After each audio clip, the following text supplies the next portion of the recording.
Hi friends, welcome back to my channel. ಹೇಗಿದ್ದೀರಾ ಎಲ್ಲರೂ? Snacks ಅಂದರೆ ಯಾರಿಗೆ ತಾನೇ ಇಷ್ಟ ಇರಲ್ಲ ಹೇಳಿ? ಸ್ನ್ಯಾಕ್ಸ್ ಅಂದರೆ ಎಲ್ಲರಿಗೂ ಇಷ್ಟ ಇರುತ್ತಲ್ವಾ? ನಾನಿವತ್ತು ಬ್ರಾಕ್ಲಿಯಿಂದ ಒಂದು ಸ್ನ್ಯಾಕ್ ರೆಸಿಪಿ ತೋರಿಸೋಣ ಅಂತ ಈ ವಿಡಿಯೋ ಮಾಡ್ತಾಯಿದ್ದೀನಿ. ಬ್ರಾಕ್ಲಿ ಆರೋಗ್ಯಕ್ಕೆ ತುಂಬ ಒಳ್ಳೆಯದು. ಈ ಬ್ರಾಕ್ಲಿ ಈಗ ಮಾರ್ಕೆಟಲ್ಲಿ ತುಂಬ ಈಸಿಯಾಗಿ ಸಿಗ್ತಾ ಇದೆ.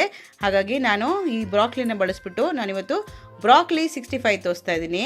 ನಾನು ಈ ಬ್ರಾಕ್ಲಿ 65ಗೆ ಒಂದು 3 ಬ್ರಾಕ್ಲಿನ ಈ ಥರ ದೊಡ್ಡದಾಗಿ ಕಟ್ ಮಾಡಿ ಚೆನ್ನಾಗಿ ತೊಳೆದು ಒಂದು ಪಾತ್ರೆಯಲ್ಲಿ ನೀರಲ್ಲಿ ಸ್ವಲ್ಪ ಉಪ್ಪು ಹಾಕ್ಬಿಟ್ಟು ಚೆನ್ನಾಗಿ ಕುದಿಸಿ ಸ್ಟವ್ ಆಫ್ ಮಾಡಿ ಆಮೇಲೆ ಇದನ್ನು ಬ್ರಾಕ್ಲಿನ ಹಾಕ್ಬಿಟ್ಟು ಒಂದು 5 ನಿಮಿಷ ಮುಚ್ಚಿ ನಂತರ ಅದನ್ನು ಬಸ್ಬಿಟ್ಟು ತೆಗೆದಿಟ್ಕೊಂಡಿದ್ದೀನಿ.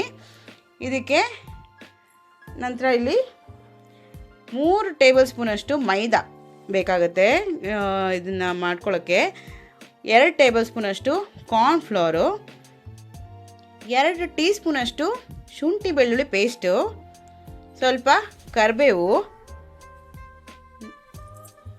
1 ಟೀ ಸ್ಪೂನಷ್ಟು ಮಿಕ್ಸೆಡ್ ಹರ್ಬ್ಸ್ ಅಂದರೆ ಮಿಕ್ಸ್ ಹರ್ಬ್ಸ್ ಅಂತ ಇಟಾಲಿಯನ್ ಹರ್ಬ್ಸ್ ಇತ್ತಲ್ಲ ಅದು, ಸ್ವಲ್ಪ ಹಸಿಮೆಣಸಿನ್ಕಾಯಿ, ನಾನಿಲ್ಲಿ ಹಸಿಮೆಣಸಿನ್ಕಾಯಿ ಬಳಸ್ತಾ ಇದ್ದೀನಿ, ಸ್ವಲ್ಪ ಅರ್ಧ ಸ್ಪೂನಷ್ಟು ಗರಂ ಮಸಾಲ, ಕಾಳು ಮೆಣಸಿನ ಪುಡಿ 1 ಸ್ಪೂನ್ ಬರ್ತಿ, ನಂತರ ರುಚಿಗೆ ತಕ್ಕಷ್ಟು ಉಪ್ಪು, ಎಣ್ಣೆ ಫ್ರೈ ಮಾಡೋದಕ್ಕೆ ಡೀಪ್ ಫ್ರೈ ಮಾಡೋದಕ್ಕೆ ಇದು ಎಣ್ಣೆ ಬೇಕಾಗಿರೋದು. ಇಷ್ಟೇ ನೋಡಿ ಇಂಗ್ರೀಡಿಯೆಂಟ್ಸ್. ಮಾಡೋದು ಹೆಂಗೆ ನೋಡೋಣ. ಇವಾಗೊಂದು ಅಗಲವಾಗಿರೋ ಪಾತ್ರೆ ತೊಗೊಳ್ಳಿ ಅಥವಾ ಬೇಸಿನ ಥರ. ನಾವು ಜಸ್ಟ್ ಬ್ಲಾಂಚ್ ಮಾಡ್ಕೊಂಡಿರೋಂಥ ಬ್ರಾಕ್ಲಿನ ಅದಕ್ಕೆ ಹಾಕ್ಕೊಂಡು ಆ ಪಾತ್ರೆಗೆ ಇದಕ್ಕೆ ಮಿಕ್ಸಡ್ ಹರ್ಬ್ಸು 1 ಸ್ಪೂನ್ ತೊಗೊಂಡಿರೋವಂಥದ್ದು. ನೀವು ಬೇಕಂದರೆ ಆರಿಗ್ಯಾನೋ ಇದ್ದರೆ ಆರಿಗ್ಯಾನೋ ಕೂಡ ಹಾಕೋಬೋದು. ಮತ್ತು ಖಾರಕ್ಕೆ ತಕ್ಕಷ್ಟು ಹಸಿಮೆಣ್ಸಿನ್ಕಾಯಿ. ನಾನಿಲ್ಲಿ ಹಸಿಮೆಣ್ಸಿನ್ಕಾಯಿ ಏನಕ್ಕೆ ಬಳಸಿದ್ದೀನಿ ಅಂದರೆ ಅದು ಕಲರ್ ಚೇಂಜ್ ಮಾಡಲ್ಲ, ಅದಕ್ಕೋಸ್ಕರ. ಒಣಮೆಣ್ಸಿನ್ಕಾಯಿ ಅಂದರೆ ಖಾರದ ಪುಡಿ ಹಾಕೊಂಡ್ರೆ ಕೆಂಪಾಗುತ್ತಲ್ಲ, ಅದಕ್ಕೋಸ್ಕರ. ನಂತರ 1 ಟೀ ಸ್ಪೂನಷ್ಟು ಜಿಂಜರ್ ಗಾರ್ಲಿಕ್ ಪೇಸ್ಟು ಅಂದರೆ ಶುಂಠಿ ಬೆಳ್ಳುಳ್ಳಿ ಪೇಸ್ಟು. ಇಟ್ಕೊಂಡಿರೋಂಥ ಕಾಳು ಮೆಣಸಿನ ಪುಡಿಯಲ್ಲಿ ಅರ್ಧದಷ್ಟು ನಾನು ಇದಕ್ಕೆ ಹಾಕ್ಕೊಂಡಿದ್ದೀನಿ, ಅರ್ಧ ಸ್ಪೂನಷ್ಟು ಕಾಳು ಮೆಣಸಿನ ಪುಡಿ. ನಂತರ ರುಚಿಗೆ ತಕ್ಕಷ್ಟು ಉಪ್ಪನ್ನ ಹಾಕ್ಬಿಟ್ಟು ನೋಡ್ಕೊಂಡು ಹಾಕಿ. ಇದಕ್ಕೂ ಹಾಕಬೇಕು ಅದಕ್ಕೂ ಹಾಕಬೇಕು. ಹಾಗಾಗಿ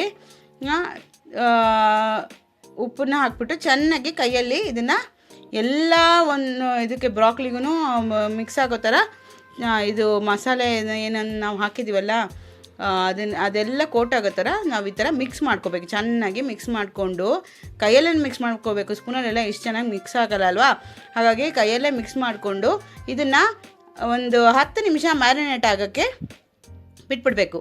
ಅದರಲ್ಲಿರೋ ಖಾರ ಮಸಾಲೆ ಎಲ್ಲ ಒಳ್ಳೆ ಚೆನ್ನಾಗಿ ಇದಕ್ಕೆ ಬ್ರಾಕ್ಲಿಗೆ ಸೇರ್ಕೋಬೇಕಲ್ವ? ಹಾಗಾಗಿ ನಂತರ ಇನ್ನೊಂದು ಪಾತ್ರೆ ತೊಗೊಂಡು ಅದಕ್ಕೆ 3 ಸ್ಪೂನು ಮೈದಾ ಇಟ್ಕೊಂಡಿದ್ವಲ್ಲ ಅದನ್ನು, 2 ಸ್ಪೂನು ಕಾರ್ನ್ಫ್ಲೋರು, ಇದಕ್ಕೇ 1 ಸ್ಪೂನಷ್ಟು ಜಿಂಜರ್ ಗಾರ್ಲಿಕ್ ಪೇಸ್ಟು, ಶುಂಠಿ ಬೆಳ್ಳುಳ್ಳಿ ಪೇಸ್ಟು, ನಂತರ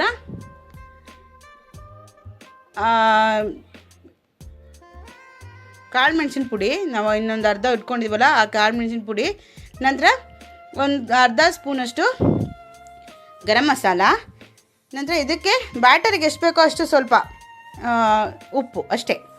ಅದಕ್ಕೂ ನಾವು ಉಪ್ಪು ಹಾಕ್ಕೊಂಡಿದ್ದೀವಲ್ಲ, ಹಾಗಾಗಿ ನೋಡ್ಕೊಂಡು ಹಾಕ್ಕೊಳ್ಳಿ. ಇದೇನು ಗ್ರೀನ್ ಅನ್ಕೊತೀರಾ? ಇದು ಬರೀ ಏನು ಹಸಿಮೆಣಸಿನ್ಕಾಯಿ ರುಬ್ಬಿರೋಂಥ ನೀರದು ಅಷ್ಟೇ. ಇದನ್ನು ನೀರು ಹಾಕ್ಕೊಂಡು ಚೆನ್ನಾಗಿ ಕಲಿಸ್ಕೋಬೇಕು, ಗಂಟು ಇಲ್ದಿರೋ ಥರ. ಸ್ವಲ್ಪನೇ ನೀರು ಹಾಕ್ಕೊಂಡು ಕಲಿಸ್ಕೊಳ್ಳಿ, ಒಮ್ಮೆಲೆ ನೀರು ಹಾಕೋಬೇಡಿ, ಯಾಕೆಂದರೆ ಬೇಗ ಗಂಟಾಗಿಬಿಡುತ್ತೆ ಮೈದಾ. ಅದಕ್ಕೋಸ್ಕರ ಸ್ವಲ್ಪ ನಿಧಾನವಾಗಿ ನೀರು ಹಾಕ್ಕೊಂಡು ಮಿಕ್ಸ್ ಮಾಡ್ಕೊಳ್ಳಿ. ಇದು ಬ್ಯಾಟರ್ ಎಷ್ಟು ಕನ್ಸಿಸ್ಟೆನ್ಸಿ ಇರಬೇಕಂದ್ರೆ ತುಂಬ ನೀರು ಥರ ಇರಬಾರ್ದು, ತುಂಬ ಗಟ್ಟಿನೂ ಇಡಬಾರ್ದು, ಹದ ಕನ್ಸಿಸ್ಟೆನ್ಸಿ ಇರಬೇಕು. ನಾನು ತೋರಿಸ್ತೀನಿ ನೋಡಿ, ಆ ಥರ ಇದ್ದರೆ ಸರಿ ಹೋಗುತ್ತೆ, ಕರೆಕ್ಟ್ ಆಗುತ್ತೆ ನಮಗೆ ಇದನ್ನು ಬಳಸೋದಕ್ಕೆ. ತುಂಬ ನೀರಿದ್ರೆ ಬರೀ ನೋಡಿ ಈ ಕನ್ಸಿಸ್ಟೆನ್ಸಿ ಇರಬೇಕು. ಅಂದರೆ ತುಂಬ ತೆಳುವೂ ಇಲ್ಲ, ತುಂಬ ದಪ್ಪನೂ ಇಲ್ಲ, ಆ ಥರ. ಇವಾಗ ಏನು ಮಾಡಬೇಕಂದ್ರೆ ನಾವು ಕಲಸಿಟ್ಕೊಂಡಿದ್ದೀವಲ್ಲ ಬ್ರಾಕ್ಲಿನ, ಅದಕ್ಕೇ ನಾವೀಗ ಮಾಡಿರೋಂಥ ಏನು ಹಿಟ್ಟಿದೆಯಲ್ಲ ಮೈದಾದು, ಅದನ್ನು ಹಾಕ್ಕೊಂಡು ಅದನ್ನು ಮಿಕ್ಸ್ ಮಾಡಬೇಕು ಚೆನ್ನಾಗಿ. ನಾನು ಯಾಕೆ ಇದಕ್ಕೆ ಮಿಕ್ಸ್ ಮಾಡ್ತಿದ್ದೀನಿ ಅಂತಂದರೆ, ಇದಕ್ಕೆ ಆಲ್ರೆಡಿ ನಾವು ಮಸಾಲೆ ಎಲ್ಲ ಸೇರಿಸ್ಕೊಂಡಿರ್ತೀವಲ್ವ. ಬೇರೆದಕ್ಕೆ ನೀವು ಇದನ್ನು ಬೇರೆ ಪಾತ್ರೆಗೆ ಹಾಕ್ಕೊಂಡಾಗ ಆ ಮಸಾಲೆ ಎಲ್ಲ ಸ್ವಲ್ಪ ಉಳ್ಕೊಂಬಿಡುತ್ತೆ. ಅದಕ್ಕೋಸ್ಕರ ಇದಕ್ಕೆ ಮಿಕ್ಸ್ ಮಾಡಿಕೊಂಡ್ರೆ ಚಾನ್ಸೇ ಇಲ್ಲ ಉಳ್ಕೊಳಕ್ಕಲ್ವಾ, ಅದಕ್ಕೋಸ್ಕರ ಈ ಟ್ರಿಕ್ಸ್ ಮಾಡಿದ್ದೀನಿ ನಾನು. ಇದಕ್ಕೆ ಮಿಕ್ಸ್ ಮಾಡಿಬಿಟ್ಟು ಚೆನ್ನಾಗಿ ಕೋಟ್ ಆಗೋ ಥರ ಮಿಕ್ಸ್ ಮಾಡ್ಕೊಳ್ಳಿ. ಯಾಕೆಂದರೆ ಕೆಲವೊಂದು ಸತಿ ಕಾರ್ನ್ಫ್ಲೋರು ಅಡಿಗೆ ಹೋಗಿ ಕುತ್ಕೊಂಡ್ಬಿಡುತ್ತೆ. ಹಾಗಾಗಿ ಚೆನ್ನಾಗಿ ಮಿಕ್ಸ್ ಮಾಡಿಕೊಂಡ್ರೆ ಆಯಿತು. ಇದು ರೆಡಿ ಆಯ್ತು.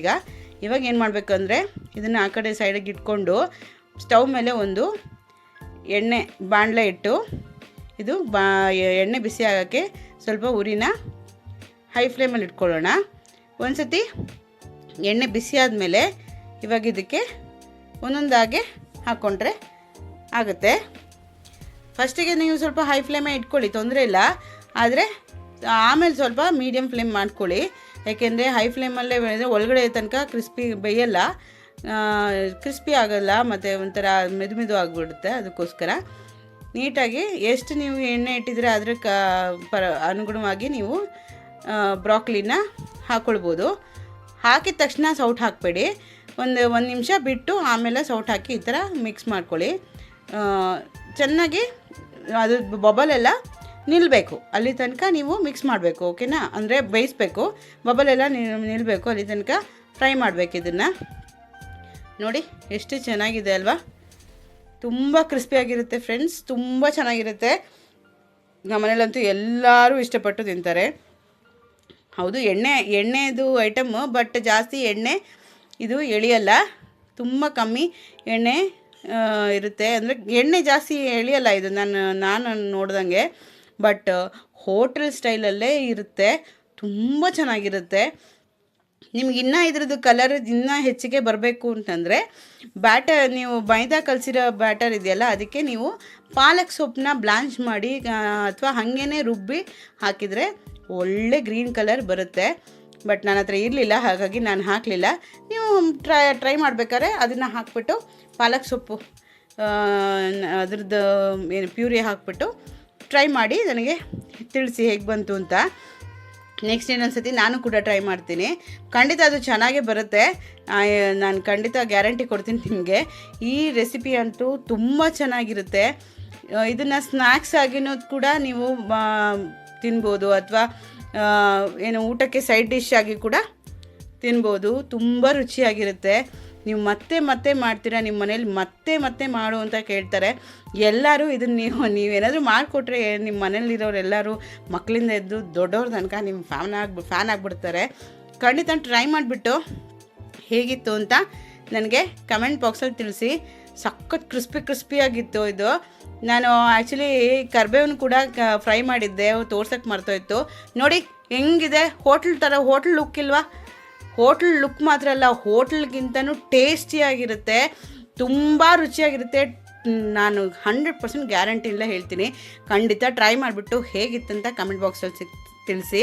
ಮತ್ತೆ ಇನ್ನೊಂದು ಹೊಸ ರೆಸಿಪಿ ಜೊತೆ ಮತ್ತೆ ಸಿಗ್ತೀನಿ. Until then take care, bye, see you, thank you.